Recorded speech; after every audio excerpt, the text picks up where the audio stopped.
Jamie came up with all these very good ideas. And I came up with, let's roast him and tell these stories, and she said, let's put him in some of these, his old coaching outfits. So God forbid we couldn't find your old coaching shorts.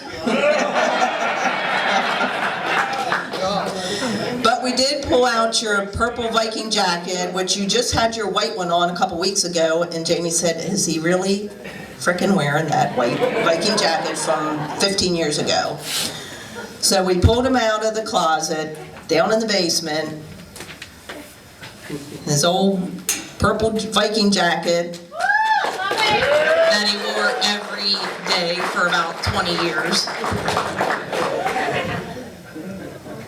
About 5 years ago, because I was tired of seeing this old beat up, not that I didn't like the Vikings, but this jacket is so worn out, I wash it and it still doesn't get clean. And I bought him a nice, beautiful Baltimore Ravens purple jacket. And I come home and he's still wearing this. So he loves his Vikings. But when I met Doug, probably in the spring of '77, one of the first favors he asked me was, can you type me a letter? And I said, it was typewriters back then, okay? 77. So I said, type your letter for what? I mean, he was already employed. He goes, I want to be a head coach. And I coached for this junior league team called the Vikings. And I'm like, okay. I go, what do I have to type? So he made me type this letter to the Washington County Junior Football League because he wanted to be the head coach of the Vikings, because the head coach had told him he was no longer going to coach the following year. So I'm like, okay. So thanks to my letter, he was the head coach, okay? But no, honestly, I mean, he played sports and he played football in high school. He could tell you stories of the honors he got as a high school player. He was an all-state what? Guard.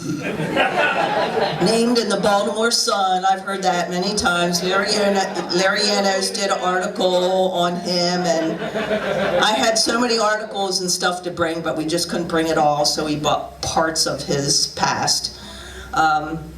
He ended up getting the job, and I have to, hold on, I don't know if the mic will reach as far. Oh, it will.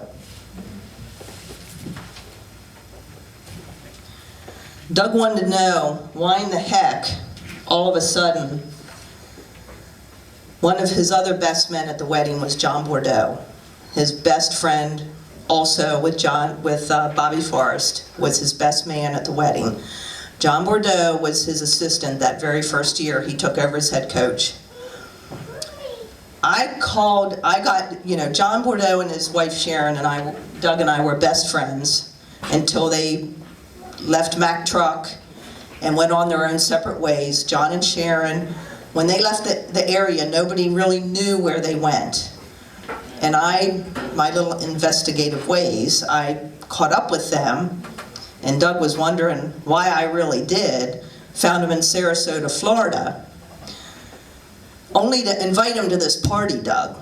That's not why. I told him it was like I just randomly decided to try to contact him. But no, I wanted John and Sharon to come because I wanted any coach who was with him to be here. Well, John couldn't make it, but he sent this note to you. Donnie's here right here too. I know, we'll get to Donnie. He says, Doug, congratulations on your 60th birthday and honoring everything you did for the youths of the community with all the years of unselfish dedication as the Williamsport Vikings head football coach. You touched so many lives and made so many young people into good members of this community. They will pass it on to what you taught them about sportsmanship and a desire to achieve greatness to their sons and daughters. When Jane contacted me about your party and asked me if I would want to write a few lines since we could not attend due to living in Sarasota, I thought back to when you first took over the Vikings that first year. The league had no respect for the Williamsport team, as they had not won in years. The first year was tough, and when we tied one game, the kids thought they won the Super Bowl. The groundwork was laid that year, and the team won more and more games each year until you turned them into champions for years, and the Vikings became the most feared team in the league. Again, enjoy your night. Hope to see you and Jane in the spring to catch some O's games at Ed Smith Stadium with Sharon and I. How about them O's, and go Ravens. Take care, we love you, John and Sharon.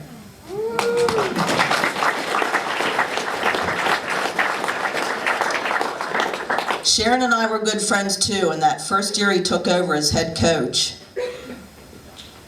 that first game was bad. It was like, we lost like 50-something to nothing. And it was on Labor Day Monday, and John and Sharon, Doug and I went over to the South End Tavern and drank.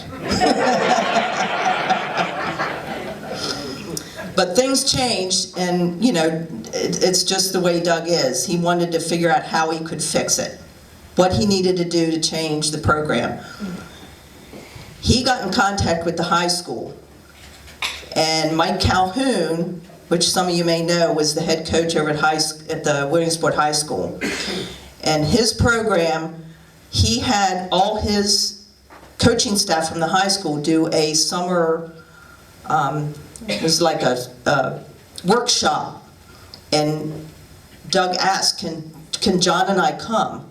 So John and Doug took a week or 2 weeks, I don't know, it was at least a week off vacation from their jobs at Mac, and went to Williamsport High School in the classroom with the high school football coach to see how he could improve the Williamsport Viking Junior League team. And if you haven't already, look at the timeline, and it'll show you just what that did. His record just crept up, and it was, the AP championship just made it even, it was like the highlight of, many years behind the coaching. So, I'm not going to say much more. I just want to say we've been through a lot, from all the kids he had, all the days he would, I'm sure most of the people associated with the Vikings knew the rules of the players, where you had to have a weight limit for it to be a running back. And if you weren't, you had to weigh in. And Doug, on his afternoon when he was supposed to be working at a bank servicing, he had some of his players in at the YMCA sweating it down in the... I can say that now. We couldn't say it back then when he was still coaching. Yeah, sweating them down. So there are many stories to be told, and I'm sure some of the people that, what I want to do is, I asked a handful of you, I just want you to come forward. I'm going to ask my son Danny to come forward. He's got a few words to say, and then as one finishes, I want, of course, it's been a crazy 2 weeks. I can't remember who all I asked to come up and speak. I want you to come forward and share your favorite stories, good or bad, about Coach Doug. So Danny, you're up. I got to, not only spend my entire nights and days and mornings and truck rides and middays, lunchtimes talking about football with Dad, but I got to spend 4 years part of the dynasty, part of the 8, 9, 10 straight. I've kind of lost count, but all I know is we won 36 in a row. We lost the Steelers, and then we didn't lose after that. But we were a dynasty, and over the years that I was involved with the dynasty, you think about a lot of the coaches and the important people throughout history that are involved with dynasties. I mean, you have like Michael Jordan, gold medal winner. Even outside of sports, people like Warren Buffett, gold miner. And you have Doug Fowler, often uses Gold Bond medicated cream.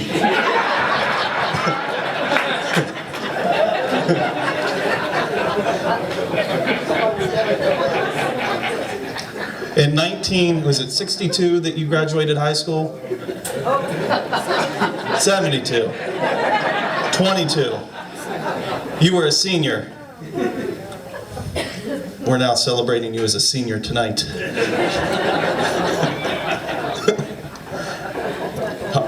190 wins, 40 losses, and 542 irritable bowel movements during practice. But you did always, you always said you couldn't do it without your help. You can't be a good coach, you can't be a good player without good surrounding teammates or good coaches. We had Denny Hutzel, who stuck by you for many years. He was the best raspberry shirted. No, I'm going to stop there. If you guys played and were at practice that day, you can remember what that conversation was about. You have Alvin Massey, who I remember, I don't think I was even on the team yet, but I remember going to practice with you one day, and he's down there pacing like a bull, waiting for who was it? Billy Blair. Billy Blair, down at the B team practice field because he challenged him the day before. And then you have Larry. Larry, well, he went to the Jets. The only thing we can thank Larry for was for letting us beat him every year so that we could have a good Thanksgiving dinner. That's all that we were worried about. But no, Dad's life was surrounded by football. You know, he lived football. There was a story about when I was born. Mom, I think you had like really bad back labor, right? Yeah. And I don't think she could stand up, and she wanted to go to the hospital, and she was kind of bent over like this, and Dad got up behind her and said, "Okay, on 3." But no,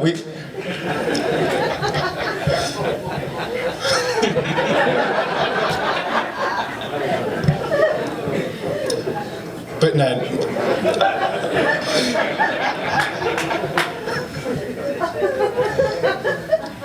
But I feel blessed just to be not only part of the Viking family, but to be your son. Just want to say I love you, and congratulations on 24 years of excellence, and enjoy the rest of the evening.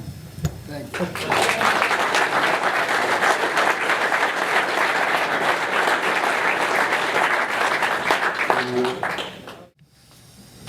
Okay, pardon me, I lost my voice tonight at practice, so just bear with me here. 2 hours of yelling. So we just got here, Katie and I just got here from Williamsport High School, so great to be here and celebrate for Uncle Doug. Not only did he have guys in the sauna, he sent Ralph Kolb, just told him to run to Sears. Man, we could tell you some stories here, but we don't want to let too many of them get out. I'm sure all those scales were perfect, you know, I'm sure they were all adjusted the right way. And, if I say earmuffs, part of my stories, you know, all of us that played, some things are a little vulgar, so I'm a teacher and a coach. You know how to cut that out from our flag football team. If I say earmuffs, let's get them on the kids a little bit. I apologize. I'll just kind of cover it up. But very honored to be here and talk about my Uncle Doug. Growing up, you know, real little. Couldn't wait to be a Williamsport Viking. My nanny and pappy, and of course my dad, they would take me to the Vikings games when we were younger, Danny and I, and man, we just couldn't wait. So, you know, there was two types of people, two types of kids that wanted to be Vikings and played for the Vikings, and then also kids who didn't get to be Vikings and were jealous of us. So we were a tight-knit group, we were a family, and he preached that from day one. I mean, you know, there's guys here that still, a couple of us still play flag football together, and, you know, he started that when we were younger. It's still such a tight-knit group.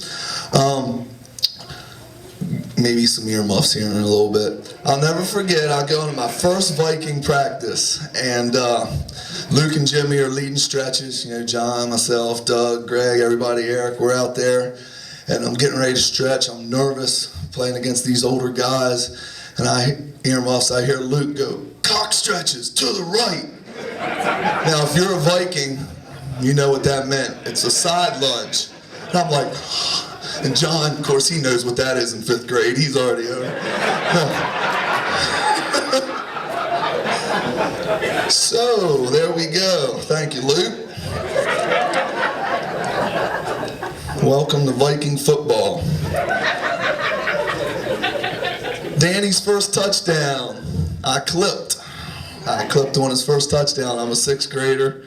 He's a 5th grader. I come over to the huddle or over to the sideline because I think we finished up our 8 plays. Isn't that what we used to have on the B team, 8 plays? And I walk over and I'm bawling and, we scored anyway.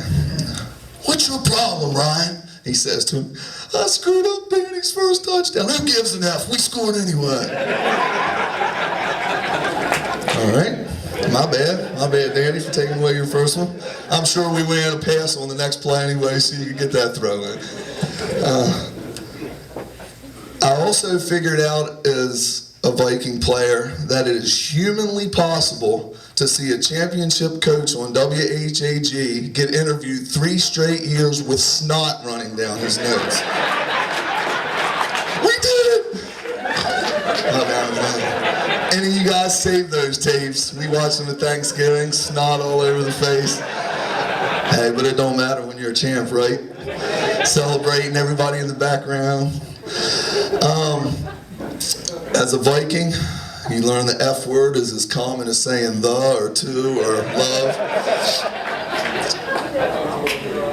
I remember all the good nights at the Fair Play Fire Hall after we celebrate another championship, where Fair Play wouldn't have toilet paper for a couple weeks because his car got wrapped. So, it'd be videotaped, we'd wrap his car, and finally he'd be like, that's enough. He'd be a good sport about it, but I can't imagine what would happen if we lost, but I don't know. So his car got wrapped every year, and those are some good memories there. But on a serious note, nobody prepared like my Uncle Doug did for football games. Going into high school, we already saw things like scouting reports. He picked up on other teams' tendencies. We go over that at practice. His play calling, he would adjust. If we'd struggle with something in the first quarter, he'd have a game plan. We'd touch base on it at halftime. I never forget the first time we lost to the Steelers. They were running an unbalanced line, and I remember us going over to halftime, and they were just running it down our throats. And they're like, what's going on out there? And we're like, I don't know, there's just so many big guys on the one side. And him and Denny are like, well, why didn't you tell us to run an unbalanced line and just going at us? So we adjusted the course, and like Danny said, we beat them in the championship. But, you don't see that. I come from a good football family, uncles that know the game, and, they adjusted to that. And, of course, we beat them in the championship that year. He loved his job, obviously, and he took pride in it. And, look at everybody here to celebrate this with him. He loved his job. Viking football was the talk, and he was the best. There was no doubt about it. He was the best. Just a couple things like on adjustments he made. Our 7th grade year, the Steelers beat us. We'd run like 6 up front, 3 linebackers, 2 safeties. They ran the ball down our throats. Just small things like moving that 4th linebacker up. I remember when we played the Dolphins, they had Hubba, Brian Kaufman, big boy, just a monster in junior league. You didn't see guys like that. And we just, with smaller guys, just constantly double teamed him and worked him. We did the same thing with Ryan McDonald. Just little things like that the coaching staff that he would lead in middle school and junior league, he just prepared you for that. And, us as football players, you look back now and you think about it when you're watching the NFL and stuff, like, man, we talked about that stuff in junior league football. It was just so advanced. And that's why we dominated people. Obviously, his coaching tree, Todd and Herman were there when I was younger, still coaching. I see Coach Sowers back there, obviously Coach Massey, Coach Hutzel. I'm sure there's more here. That's just me walking in here.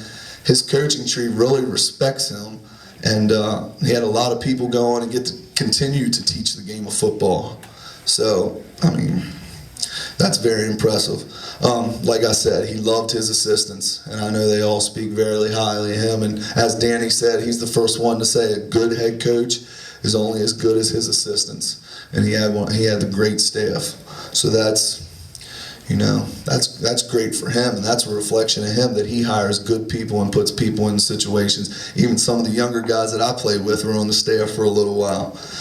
Like I said, ahead of his time at practice, everything had a purpose. We'd run half line, we'd run, specific drills. He knew the game of football. He certainly did. Just to wrap this up, because I know some other people want to talk. As a Viking, earmuffs, I learned sex talk, language, and a lot of things that you don't really learn till you're in high school. But I also learned about teamwork, pride, and what family is, because this is one big Viking family here. So I'm proud to be here and speak in his honor. He was the best that did it. And everybody, he has one big Williamsport Viking family. He's the best that did it, and I'm very honored to speak with him or for him tonight. Thank you.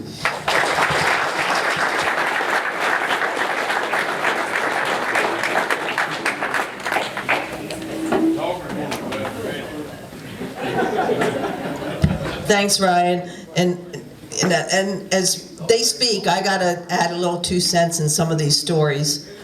That year that the Steelers beat us, and they won in the regular season, and Donnie and Jim King, yeah, you back there, if you remember, we were over at Municipal Stadium, and those Steelers thought they were great, and they hung this huge sign over the outfield wall, and I forget what it was, about the Steelers' dominance, and it was this huge sign, and right at the beginning of the game, there was this ladder that went up. And all of a sudden, that sign started going off on the other side of the wall, disappearing. Thanks to Mr. Grable and Mr. King. They pulled that down before that game, and that's when we beat them in the championship. I'll never forget that. So, all righty, Mr. Larry Kendall, I think we've asked you to speak, if you're ready. Okay, Larry is Doug's brother-in-law. He started as a Viking coach, and then his roots are in Smithsburg.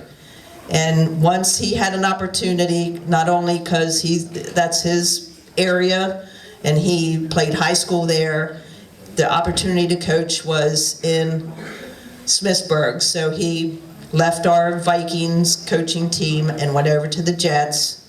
And like Danny said, it was like Thanksgiving respect who won that year.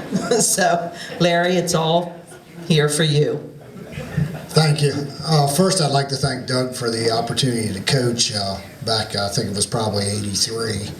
I had started dating his sister, and he said, what do you know about football? And I said, well, I played at Smithsburg. He goes, I need an assistant coach. But I'm probably going to jump around here because, like Ryan says, we talk about these stories and watch that video of Doug in the championship with the snot running down his nose every Thanksgiving. But a lot of things, here tonight, you talk about the championships. Just to win one. I won one in '99. But to win all those in a row, and mainly, a lot of it is preparation, like Ryan touched. He taught me how to prepare. He was at the field every night, even when he wasn't playing. And my wife will tell you, when I got to be a head coach, I was the same way. And she said, why do you have to be there every night? I said, because if I'm going to get beat, it's not going to be because I didn't prepare. He taught me how to prepare. Attention to detail, find tendencies, guys flip-flop linemen, he'd pick up on that. But you look at the championships, you got to realize how hard that is. You got city teams, and we used to stand on the sidelines and watch those kids run down the sideline, and Doug would say, I would just like to have one of those, just one of those. Well, you're watching a 15-year-old run down the sideline. Well, several years later when Carlos came on the scene, he had his 15-year-old. But no, that not to take away, but you looked at the talent that the city teams had they were out-coached all the time by this man right here, all the time.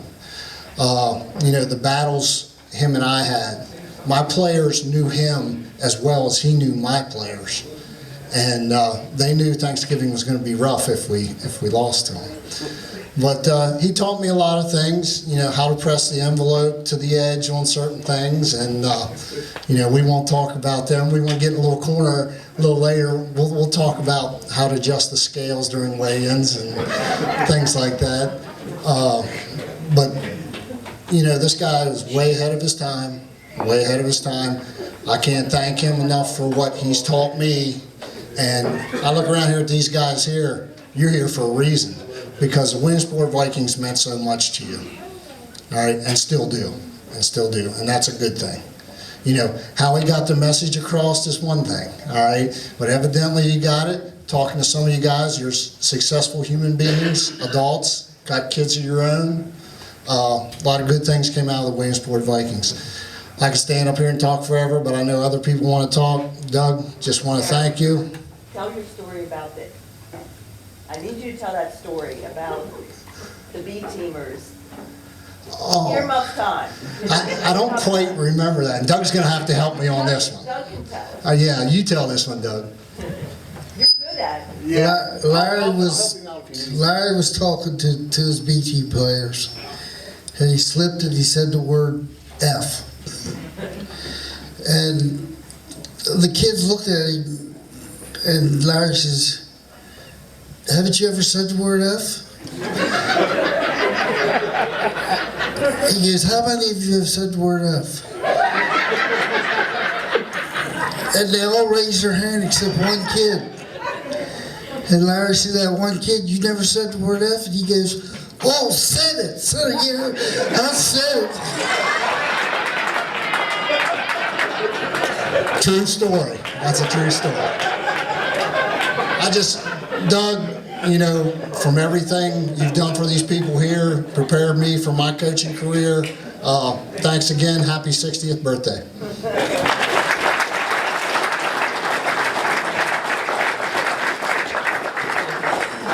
There are some stories we need to hear tonight, and that was one I wasn't letting Larry get away with. Okay, we'll mix it up. We had a couple family, we'll still have a couple left, but I think I've asked Carlos to come up. Are you, Carlos, you want to come up and say anything? No? You sure? Okay. We wanted to, you know, if anybody really wants to talk, let me know, but Carlos was, just stand up and say, "I'm Carlos." Carlos was our... You know about that in 8th grade. Yeah. Carlos is a year younger than my son, but he was so great. He's a tremendous soccer player. But they talked him into trying out for the Vikings, so he was able in junior league to do both his soccer and football. He was incredible. He kicked, what was the field goal he kicked in that one championship game? 45-yard field goal, because he's a soccer player. He kicked in a football game in the junior league. But you know, of course, we were the Vikings, so he's over age. He's too old. Yeah, but it was okay. He played junior league and little league. His age was okay, but when it came to the Vikings, he was too old. But he was great. So, Actually, Carlos, I was going through some old boxes and I did find your real birth certificate. Okay?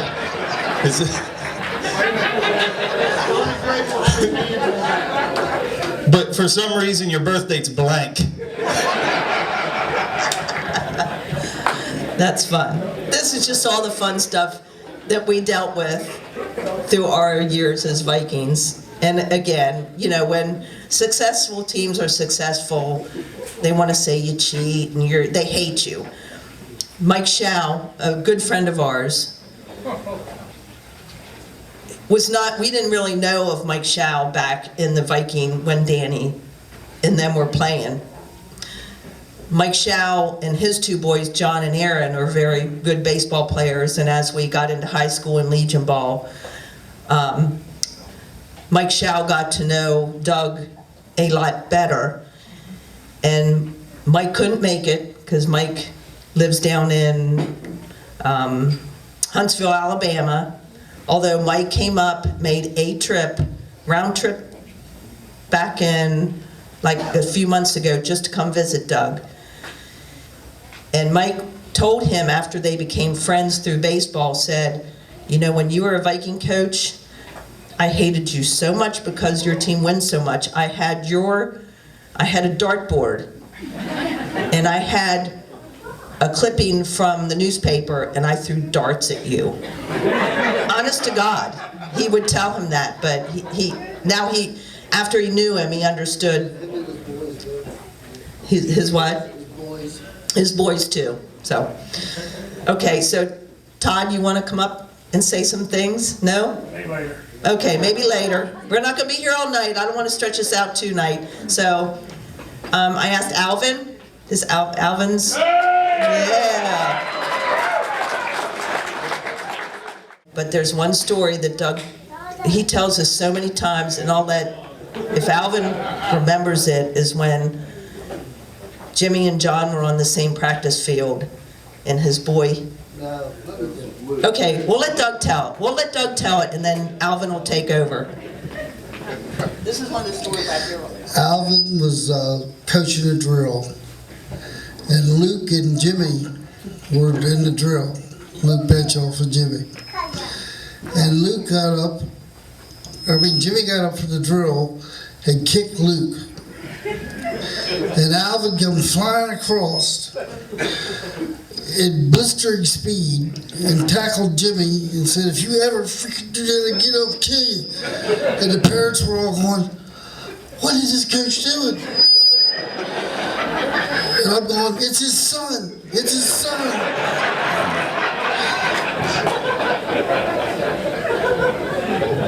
What really got my attention, Doug was going, it's his son! Hey, everybody be okay, it's his son! I think Jimmy got a good lesson out of that, and Luke just laughed at him the whole time. Well, hey, it was about a 50-yard sprint. yeah, right. It came out of nowhere. Well, I was fortunate that I came in the middle of the dynasty. Doug already had things cooking, and you know, I heard a lot of things about him, and my two nephews played for him, and so when I got, you know, Jimmy was starting, he was started in 6th grade, and I played high school and college ball, so of course, you know, always had the itch to get down there. And I would try to sneak down, and Herman and Todd would be down there coaching a little bit, and then if one of them had to go do something, I'd slide down and help a little bit and whatever, and Doug, come on, no, get back up on that hill. We don't let parents down here. So we did that about 3 times, you know, and he says, I've told you, I don't want you down here anymore. And I said, what's your problem? I can help you a little bit. And he goes, you're trying to take over my team. I said, what? I looked at him, I said, you gotta be crazy, man. You got all those parents and I don't want nothing to do with them.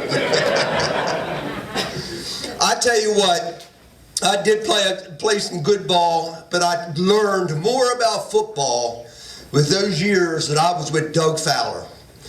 He just loved the kids. He taught respect by the kids. The kids loved him. And the coaches that he had working for him, we just had good times. We worked together.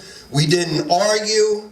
And it was Doug's thing, you know. It was fun.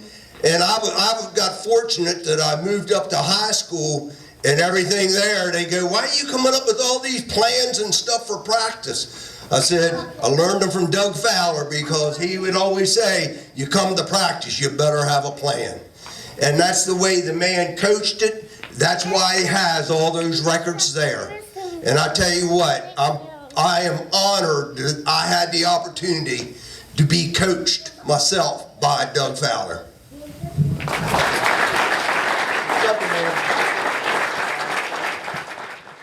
I'll tell the story about that. All right.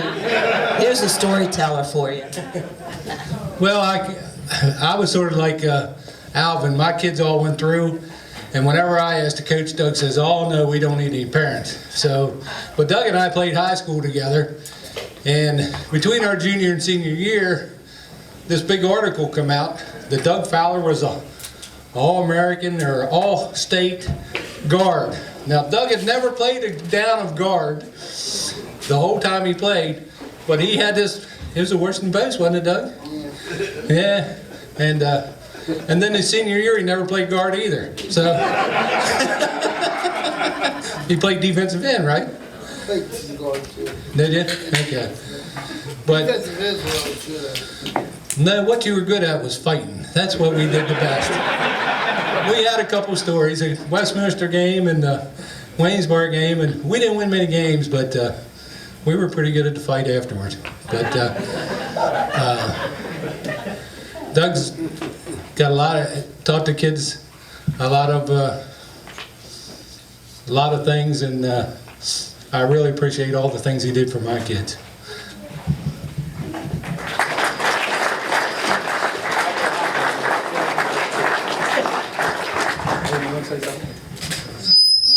My goodness.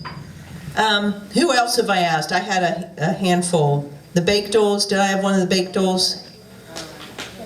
So, are we good? You have one right there. We got one. Oh, here comes Tommy.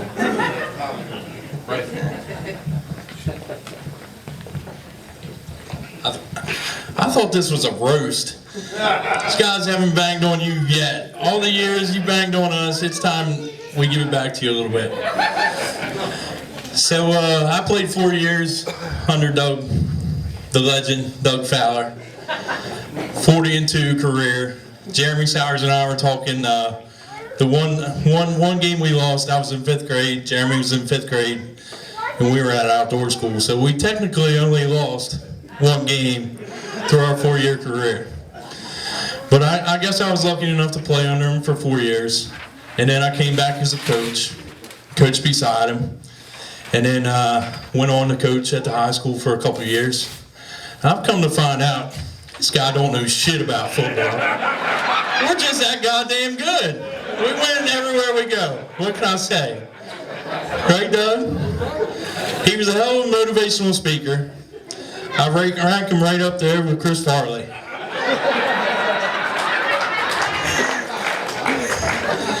He never had to have me in the gym.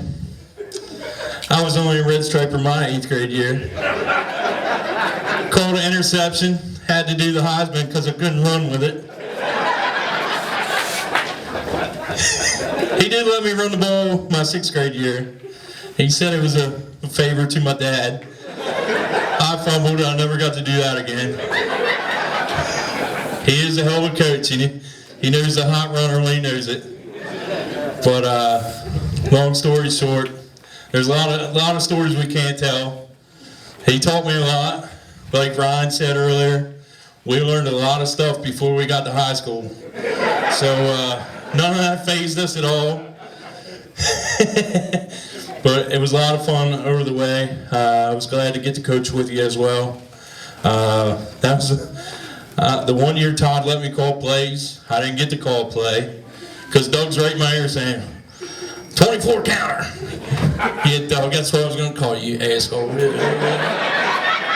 Earmuffs, oh, I forgot to say earmuffs. But anyway, it's a privilege to play under him, to coach with him, and just to know the man. He's a great human being. The big Lord Bub might say something different. Hopefully he gets right with the Lord. But anyway, that's all I got to say. Thank you.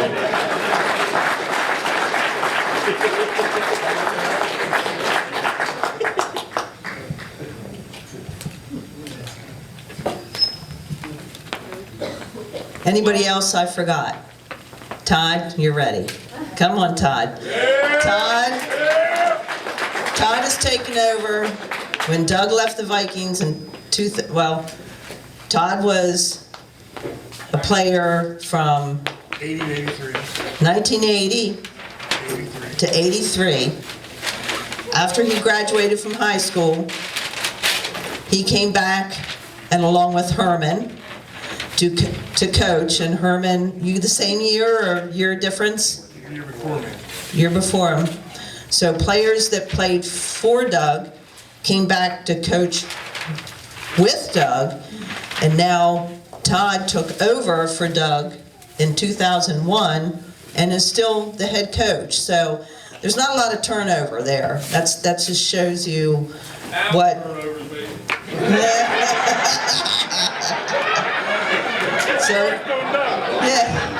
So here's Todd, who took over for Doug, 13 years ago, and is still the head coach today. All right, anybody that knows me knows I'm not good at this at all. It's been a great pleasure to have known Doug since I've been 10 years old. Even when I took the team over 13 years ago, Doug was there with me up until 2 or 3 years ago. And God knows it is not nowhere near the same without Doug on the sideline. I did have the privilege of Doug come out this year at one of our games and did the coin toss for us. And you know, the kids nowadays don't really know Doug. Some of them do, because I still talk about Doug to this day at practice. You gotta tell that story. You have to tell that All right. One day when he was an 8th grader, he comes to practice, we're in the huddle. I said, all right, who's been drinking?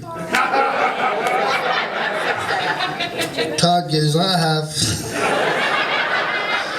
He was in practice drunk.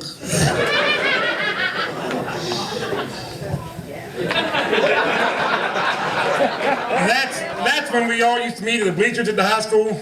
And of course my parents didn't know about this. So the next day we're coming down to practice, I'm walking down the field with my dad, and he didn't hear this, thank God. He said, get Brandon Breathlaw a test. I'm way below honor. But anyways. Just a little. That's why I was a pretty good influence to a lot of these other guys this year. So, but it's been a great privilege. Doug will always be a legend in my eyes. I love you like a big brother. And that's all.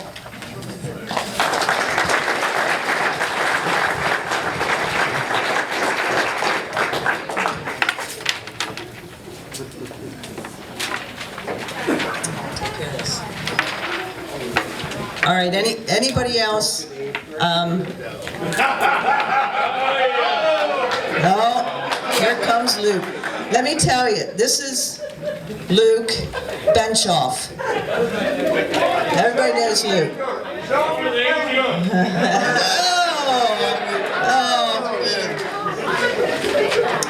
He is, if you read our timeline, Luke is one of the five bench-off boys. We had a bench-off in our system for 10 years straight. Starting 13. 13? 13 years, 86 to 99. 86 to 99, starting with Aaron? Yes. Starting with Aaron and ending with?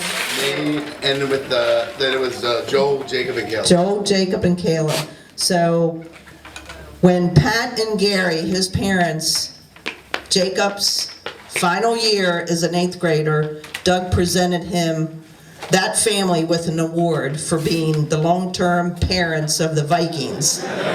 Because they were, the next year we were at the first practice, it's like where are the bench-offs? Like, where are they at? Where's the next kid?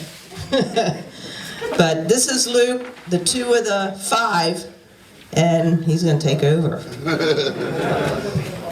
Well, Doug, it was an honor. I mean, you were what got me started in football. I mean, actually, I played soccer like Carlos, soccer and football my 5th grade year. My parents got tired of running around. They're like, we got too many kids to be running to Hagerstown for soccer and Williamsport for football. So I went to football after that. And that was my 6th grade year. And it was good times. We couldn't beat the Browns because of Jimmy Mankins and Zeke Gladhill and the A team. The B team did all right for our 8 plays. A quarter. A couple touchdowns each time. But no, it's just been great. I got a couple little stories. One of my favorites was everyone talks about how Doug was so meticulous at practice and everything else. And it's my 7th grade year, and we're in the huddle, and everyone's calling.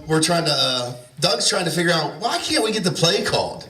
So he's like, what's going on in the huddle? What's going on? Why can't you get the play call? And he's timing it up. He's like, what's taking so long? And I was like, so I yell out of the huddle. I'm like, Kugel keeps stuttering to play. We can't get it in. So Doug says, you know what? Well, actually, no. Here's what happened. Big Justin Myers. Jason Kugel's like, wait, all right. I'm not cutting on Kugel at all. He had a little stuttering problem. But he's like, wing eye right. Well, Justin Myers smacks him in the head as hard as he can. He's like, wing eye right, 22 extra pants. But then from then on, it was as a 7th grader, I was calling the plays in the huddle. The quarterback didn't call the plays in the huddle. I don't know if this has ever happened before in any football team, but the running back or the fullback was calling the plays in the huddle, not the quarterback, because we had problems there. Adjustments. We have to make adjustments. We got to get the play call in. Another great thing I remember about Doug was in his preparation for getting us ready for championship games. Everybody remembers the little pieces of paper that Doug brought out before the game. Doug being in the huddle, he'd bring everybody in, he'd be like, here you go. He'd rip out this, it was just a little piece of paper. Like, he'd be like, Mike Sustak said he's going to break Justin Myers' legs. He'd hand it to Justin Myers. Justin would rip it up. And all of a sudden, everybody would be like, who do we want? Dolphins. Who? Dolphins. Who? Dolphins. What do we want? Blood, blood, blood, blood. I mean, what kind of junior league team talks about blood as a chant? Who do we want? Dolphins. What do we want? Blood. I got one more good one. All right. As a 6th grader, I was probably one of the fastest kids in the league. I mean, every time I touched the ball, I was like a Carlos Gomez, up the sideline, going, see you later. Didn't matter who hit me, I'd spin off of them and take off running. Well, then I come into 7th grade about 15 pounds heavier. About 15 pounds. And Doug is like, what is going on with your speed? So he tries to figure out for all year long, he's like, is it the thigh pads or the thigh pads too big? Then he's like, do you need new cleats? I mean, he's trying to strip me down. He's like, is it your hip pads? What's going on? He couldn't figure it out, but it was just me being a little bit lazy between 6th and 7th grade and gaining 15 pounds. But like I said, it was a wonderful time playing for you. The other thing was, taking me to the Shepherd games when I was in 5th grade. Yeah! First time I got introduced to Shepherd College, and I ended up going there and playing linebacker, and it was the Vikings that got me there and led me to that direction. And I just have all the respect in the world for Doug, and love him, and love all you guys that played with us, and all the parents and coaches that I had. Great people, and that's all I can say.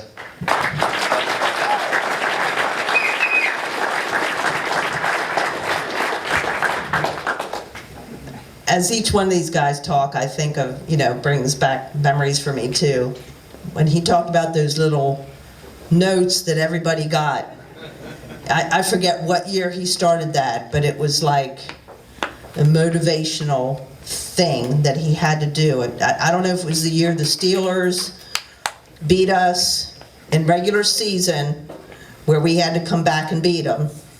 So Doug comes home one night, and he used to go actually out in the garage and think. And he'd come back, he says, I got an idea. I'm gonna give each one of my kids an individual message from me, but you have to type it up for me and get it all ready so I can give it to the kids tomorrow night. Okay, I was working down in Germantown and I had to get up at like 4:30 in the morning, do my job, but type out these how many kids' little notes and have them ready for him when I got home. So, but it got done somehow. Doug, I tried that this year, and the kids kept the notes from all the parents. Kids what? The kids kept the little notes, kids was mom and dad, and all the mom and dad get mad at me.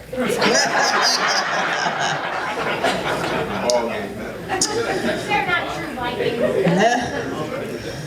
All right, so, Larry's coming back for one more. And what we're gonna do, we're gonna end it. Doug, your son has put together a little video to wrap it up. And after Larry, or if anybody else wants to say a few words, we're gonna run this video. We gotta get it to work first. So, but here's Larry again. I was thinking of another story. You know, Doug's right-hand man, if you look through all that, was Denny. All right, and Denny was great to have. He's a great line coach, and all he watched was the linemen. And when I started coaching, I thought, I'm going to get me a Denny Hudson. Well, throughout all these years there, I think Doug probably only missed one game. He was going to school for something, for a new job or something, and we were playing the Steelers. And of course, Denny wasn't an offensive guy, so I had to call the plays. But I remember Doug leaving, and he said, Denny, you're the head coach. Larry's going to call the offense, but you need to keep an eye on him and don't run the score up on the Steelers. Well, of course, throughout the game, Denny's watching the linemen. 55-0 later, we win. So that was one of those things. Of course, Doug called and wanted to know what the score was, and I'm sure he was smiling from where he was. But you know, in true sportsmanship fashion, he didn't want me to run the score up on him. But of course, we didn't throw the ball, so if you're not throwing the ball, it's not running the score up. That's the way I look at it. All right, who's next? Oh, Massey, come on up. Go ahead and put the earmuffs on.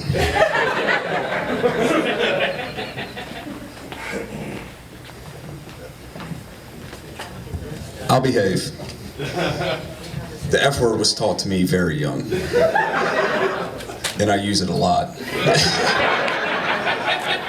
Actually, when I started coaching, parents were just like, oh my God, does this kid really talk to our kids this way? Well, I learned it from him, and I thought it was okay. Hey, we won games there, right? Another thing I ever learned, sex education in school had nothing on Williamsport Vikings. The things we learned in practice, oh boy, that's all I can say. Now, the one thing I do want to say, I played for Doug, I coached. I think Larry saying he always loved the Vikings is BS, because I know when I coached against him, he wouldn't even talk to me. He'd just look at me and just be like, kiss my ass. So I think the Jets beat us the 1 year, and then all of a sudden here comes Doug back. I don't think Doug wanted anything to do with that Larry beating us in a championship game or getting a championship game. After that, I think we lost to you in a regular season and then came back and blew you guys out. The one thing Doug taught me was try to calm my anger with parents.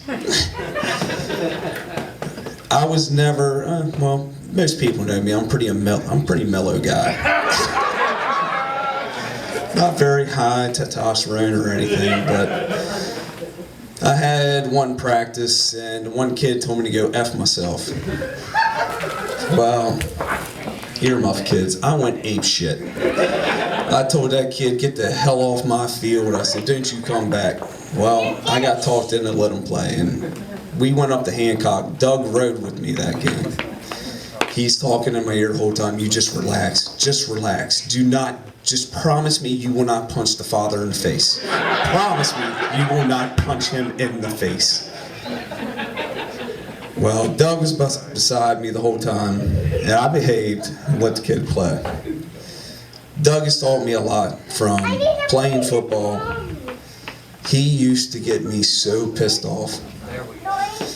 All he does say is one word, and I'd ready to chew somebody's head off.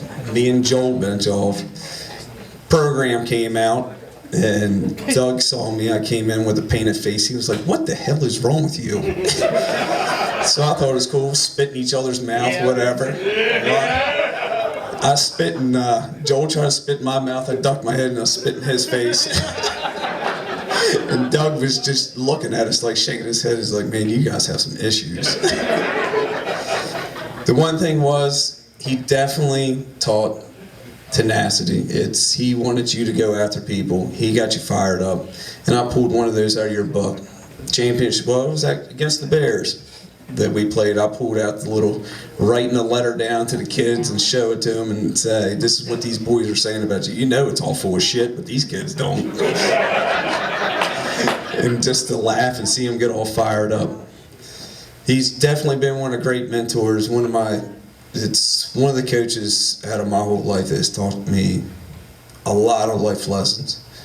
So, congratulations. We love you, and happy 60th.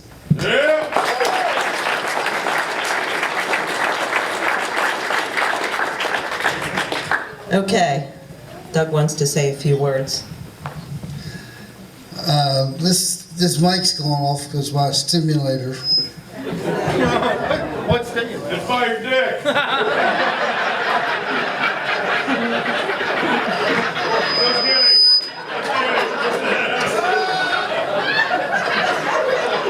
That reminds me of a story. Brett Crowell, rest his soul. I used to take him down to the Y in the steam room and sweat him down before weigh-ins. And he got on the scales with a soaking wet towel around his waist. I said, "How are we going to weigh you with that soaking wet towel around your waist?" He goes, I go, "Drop it." He goes, "Everybody's going to see my dick."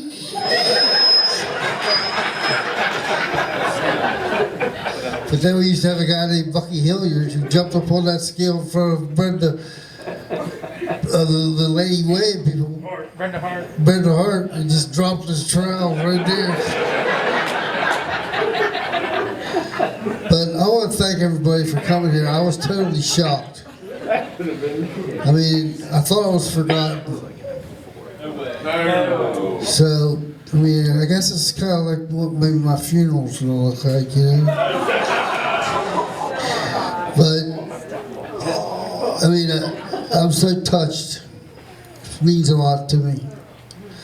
And I want to thank everybody for coming. And Todd, you're special to me. And for letting me coach when I couldn't. I couldn't even, I started out the first year we never scored a touchdown. And the last year I coached, we never scored a touchdown. So I went full circle. But I don't really think I knew a lot about football. I really don't. I just think I knew how to win. And I knew how to get the kids to respect me. And I see all my old players here and it makes me feel really good. Carlos, I was at New Year's Eve down in Broadax one time and Carlos was down there. And I went to the bathroom and he told my wife, he goes, "I love that man." And that made me feel so good. My wife told me that when we got in the car. So it makes me feel like I've touched some kids in my time. So thank you all for coming. Yeah.